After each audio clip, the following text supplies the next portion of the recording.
I never thought my baby shower would turn into the day my sister-in-law's life exploded. And I sure as hell didn't think I'd be the one getting blamed for it. My name is Casey. I'm 27, married to my husband Alex, 29, and we've been together for 7 years, married for 3.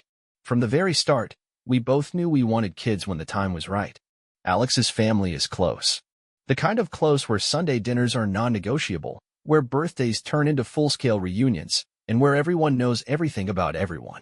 His parents are kind, a little overbearing at times, but they mean well. His older brother, Nick, 34, is married to Samantha, 32, and that's where things get complicated. Samantha has always been competitive. The kind of person who turns everything into a subtle contest. First to get engaged, first to buy a house, first to have what she constantly called the perfect life. She was exhausting, but we got along most of the time. When Alex and I announced my pregnancy 3 months ago at a family dinner, I could immediately tell she wasn't happy. Everyone else was thrilled. His mom actually cried. His dad patted Alex on the back. His cousins clapped and cheered. Samantha? She barely managed a tight smile before muttering, "Wow, some people just get lucky right away." I remember the way she said it. Her voice was light, but there was something underneath it, something bitter. I told myself I was imagining it. I was wrong. From that night on, Samantha was different. Snide remarks disguised as jokes, backhanded compliments, little jabs at how Alex and I were rushing into things. At first, I ignored it. I knew she and Nick had been trying to conceive for a while. I felt bad for her. But then, when Alex and I went to pick up some baby items his mom had bought for us, she let something slip. "Samantha keeps asking about your pregnancy symptoms," she said, stirring her tea. Like, obsessively. "And she keeps talking about how she'll do everything differently when it's her turn." I frowned. "What do you mean?" His mom hesitated. She keeps making comments about how she'll be the better mom, how she'll bounce back faster, how she won't be one of those women who let pregnancy take over their whole personality. I let out a short laugh, trying to play it off. But something about it didn't sit right with me. Fast forward to last weekend. My baby shower. It was perfect. My mom and mother-in-law had planned everything down to the last detail. Beautiful decorations, pastel colors, cute little games, amazing food. For the first time in months, I felt nothing but excitement. And then Samantha stood up. She wasn't just casually stretching or getting a drink, she stood up. Shoulders back, head high, eyes scanning the room like she was waiting for silence. And then, "I actually have a little announcement too." Her voice was bright, almost giddy. "I'm pregnant." A stunned silence filled the room before someone clapped. Then another. And just like that, the attention that had been on me shifted entirely to her. People rushed over, hugging her, asking how far along she was. I swallowed down my frustration, forcing a smile. "It's fine," I told myself. "Maybe this will finally make her happy. Maybe we can enjoy our pregnancies together." But something felt wrong. And then Nick stood up. He had been quiet all night, sitting off to the side, sipping his drink, not really engaging with anyone. But now, he was staring at Samantha, his face pale. "I can't believe you did this," he said. The room went dead silent. Samantha's smile flickered. "What?" Nick ran a hand down his face, looking like he was about to be sick. "I had a vasectomy 3 years ago." The air was sucked out of the room. Samantha just stood there, frozen. That's not true. You're lying." Nick let out a short, bitter laugh. "Am I?" Whispers spread through the crowd. People exchanged glances, some already realizing what this meant. Samantha's mouth opened and closed, her eyes darting around the room like she was searching for an escape. Then, without another word, she turned and bolted out the door. Her mother chased after her. Nick just stood there for a second, shoulders slumped, before shaking his head and walking out too. And just like that, my baby shower was over. I stood there, frozen, still holding a half-unwrapped gift in my lap. The weight of what had just happened settled over the room like a thick fog. Nobody knew what to say. People shifted awkwardly, exchanging glances, whispering to each other, avoiding my gaze like I had somehow caused this mess. Alex was next to me in an instant, his hand pressing against the small of my back. "Are you okay?" His voice was soft, but there was an edge to it. I wasn't. But what was I supposed to say? "Yeah," I murmured, my mouth dry. I don't even know what to think right now." My mom was already moving, politely telling guests that the party was over, thanking them for coming. My mother-in-law looked like she was on the verge of tears, apologizing to me over and over as if she had any control over what had just happened. I kept nodding, smiling tightly, accepting hugs from people who weren't sure what else to do. But inside, I was reeling. Samantha had stood there, in the middle of my baby shower, and announced her pregnancy like she was revealing the cure for cancer. She had smiled. She had looked so damn proud of herself. And then, seconds later, her entire world had crumbled. By the time Alex and I got home, I felt completely drained. I kicked off my shoes, barely made it to the couch before collapsing into the cushions. Alex sat next to me, rubbing his hands over his face before exhaling sharply. "I still can't believe it," he muttered. I let out a breathy, humorless laugh. "She was so confident, Alex. Like she thought she'd won something." He shook his head. "She really thought she could get away with it." I frowned. "But that's the thing. She looked so shocked when Nick said it. Like she really thought it was his kid." Alex went quiet, considering that. "Maybe she planned to fake a miscarriage," he finally said. "Or maybe she just thought he'd never question it." I shivered. The whole thing made my stomach turn. The worst part? Samantha had been treating me like the enemy this whole time. Ever since we announced our pregnancy, she had acted like I was competing with her, like I had done something to her. But none of it was about me. It was never about me. I was just the easiest target. My phone buzzed, snapping me out of my thoughts. A text from Alex's mom. "Samantha won't stop crying. She's blaming you." My stomach twisted. "You have got to be kidding me," I muttered. Alex frowned. "What now?" I turned the phone so he could see. He read the message, his jaw tightening. "Block her," he said immediately. "But what if it?" "Casey." His voice was firm. "Block her." I hesitated for only a second before pressing down on her contact, hitting block. My heart was still racing, but at least now she couldn't reach me. But blocking her didn't stop the fallout. Because the next morning, I woke up to a flood of messages from Alex's cousins. "Wow, Casey, you really had to rub your pregnancy in her face?" Maybe if Nick had been honest with her about the vasectomy, she wouldn't have felt so desperate. "You can't blame her for wanting a baby. You don't know what it's like to struggle like that." I stared at my phone in disbelief. "Are they serious?" I whispered. Alex took my phone, scrolling through the messages, his face darkening. He didn't say anything, just opened the family group chat and started typing. "Let me make something clear, Casey and I had no idea about Nick's vasectomy. We did not plan our pregnancy to spite anyone. And Samantha's choices are her responsibility, not ours. If anyone has a problem with that, feel free to keep it to yourselves. We're done with this conversation." He hit send, then tossed his phone onto the table. "I meant what I said," he muttered. "We're done with her drama. We have our own family to focus on." I wanted to believe that was the end of it. But Samantha wasn't finished. Because later that afternoon, Alex's mom called again, her voice tired. "She's moving in with us," she sighed.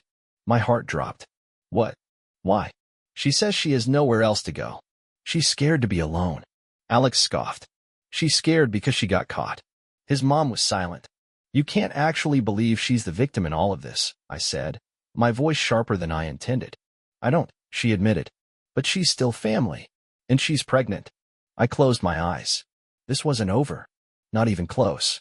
Samantha moving in with Alex's parents was the worst possible outcome. I knew it. Alex knew it. But his mom? She still had this desperate need to fix things.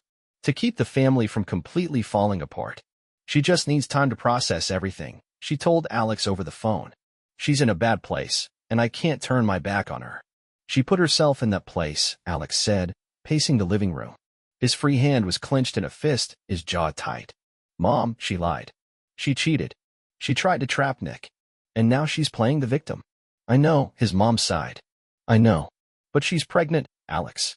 I was sitting on the couch, listening, feeling a slow burn of frustration crawl up my spine.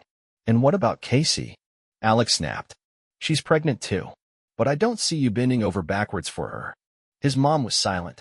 I let out a breath, trying to push down my anger. I liked Alex's mom. She was kind, a little overbearing, but she meant well. But right now, it felt like she was letting Samantha get away with everything. "We just need some space from this, Mom," I finally said, keeping my voice even. "This whole thing has been a lot, and I don't want the stress affecting my pregnancy." Alex's mom exhaled sharply. "I understand, honey. I do. I don't know what to do." "She's not your problem," Alex said firmly. His mom didn't respond, but the call ended soon after, and I had a sinking feeling that Samantha wasn't going anywhere anytime soon. And I was right. Because the next morning, Samantha made a public Facebook post. It was long, dramatic. A fool and sob story about being abandoned in her darkest hour and feeling lost and alone after so much betrayal. She never mentioned Nick. Never mentioned the cheating. But she did mention me. It's hard watching someone else get everything you ever wanted. She didn't say my name. But she didn't have to. The comments were a mix of blind sympathy and brutal call-outs. Stay strong, girl. You don't deserve this. Wait, didn't you cheat? The audacity to play the victim after everything is crazy. And then one comment stood out. Lauren, Nick's personal trainer's wife. Oh, she lied about a lot. And I have the receipts. My heart stopped. Then, before Samantha could delete anything, Lauren posted screenshots. Dozens of them. Text between Samantha and her husband. At first, they were flirty, subtle. But then, as the months went on, they got worse. Samantha outright saying she was stuck in a dead marriage. That Nick would never be the father I need him to be. But the one that made my stomach drop? A text from over a year ago, long before I even got pregnant. Nick doesn't want kids, but I do. I don't care what I have to do. I'll make sure it happens. I felt sick. She planned this, I whispered. Alex was reading over my shoulder, his jaw clenched. She didn't cheat because of you, he muttered. She didn't cheat because of Nick's vasectomy. She cheated because she wanted to. Samantha had spent weeks telling everyone my pregnancy had made her feel pressured into finding another way. That she had snapped under the weight of expectations. But it was all a lie. She had been planning this long before I even announced my pregnancy. And now, everyone knew. Her Facebook post? It turned into a battlefield. So you were trying to baby trap your husband? Damn, and I almost felt bad for you. No wonder he left you. Samantha didn't respond. Then, minutes later, she deleted everything. And just like that, she was exposed. Samantha's post disappeared, but the damage was already done. The screenshots spread like wildfire. People were sending them to each other, posting them in private group chats, talking about how she had lied to everyone. The family group chat turned into chaos. Half the people were silent. The other half were going off. Nick? He wasn't saying anything. Until he did. A single message in the chat. She can lie all she wants, but facts don't change. I got a vasectomy. She cheated. And now she doesn't even know who the father is. That shut everyone up real quick. Samantha, of course, wasn't in the chat anymore. She had left days ago, probably hoping she could control the narrative from the outside. It wasn't working. Later that night, Alex got a text from his mom. She's been crying all day. She won't come out of the guest room. Good, Alex muttered, tossing his phone onto the table. I chewed my lip. A part of me, a very small part, felt almost bad for her. She had completely self-destructed, lost everything, and now she was holed up in her in-laws' house, probably realizing that no one was buying her bullshit anymore. But then I remembered every nasty thing she had said to me. Every time she had tried to blame me for her own actions. Every time she had acted like I had stolen something from her. No, she did this to herself. The next morning, Nick finally broke his silence. He went to Alex's parents' house. Walked right in, straight past their shocked expressions, and knocked on the guest room door. Open up, Samantha. Silence. We're talking. Now. A long pause. Then, slowly, the door creaked open. Alex's mom later told us what happened inside. Samantha looked wrecked. Swollen eyes, messy hair, still in the same clothes she had worn the day before. She barely met Nick's gaze as he stepped inside and shut the door. And then, Nick just stood there. Who is it? He asked, his voice quiet. Samantha swallowed hard. What? The father. Who is it? Her hands trembled. I don't know. Nick let out a short, humorless laugh. Jesus Christ. It doesn't matter, she said quickly, desperate. I just need you to understand. I didn't mean for this to happen. Bullshit. Samantha flinched. Nick shook his head, exhaling sharply. You didn't just wake up one day and accidentally cheat on me, Samantha. You planned this. You said it yourself. Her eyes widened. What? Nick pulled out his phone. Clicked a button. Turned the screen toward her. The screenshot. Nick doesn't want kids, but I do. I don't care what I have to do. I'll make sure it happens. Samantha gasped. Her hand flew to her mouth. Where did you get that? Oh. You know, Nick said dryly. Your boyfriend's wife shared it with the internet. She made a choked sound. Nick stared at her for a long moment. You're pathetic. Tears streamed down her face. Please. No, he snapped. I don't care anymore, Samantha. I don't care about your excuses, your fake apologies, your bullshit tears. I'm done. This? This is over. Samantha sobbed. Nick turned and walked away. And for the first time in weeks, he looked free. Samantha didn't take it well. After Nick walked out, she completely spiraled. First, she tried calling him. Over and over, leaving frantic voicemails, crying, begging him to reconsider. He didn't answer. He didn't even listen to them, just deleted every single one. Then she turned to Alex's mom. You can't just let him do this to me, she sobbed. But for the first time, his mom didn't coddle her, didn't defend her. Samantha, she said, her voice tired. Nick didn't do anything to you. You did this to yourself. That shut her up real fast. And just like that, Samantha was out of options. The next morning, Nick sent her the official divorce papers. She lost it. Not in an explosive, screaming way. Not this time. This time, she went quiet. Packed her bags. Left Alex's parents' house without saying a word. No dramatic final speech. No last-ditch effort to plead her case. Just gone. For a while, no one knew where she went.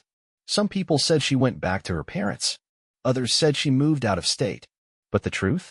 Nobody really cared. Nick finalized the divorce. He didn't ask for anything, just wanted it done. Clean break. No contact. And as for me, I finally had my baby. A beautiful, healthy baby girl. And for the first time in months, I felt peace. No more drama. No more stress. Just me, Alex, and our perfect little family. Samantha was nothing but a bad memory now. And honestly, that was exactly how I wanted it.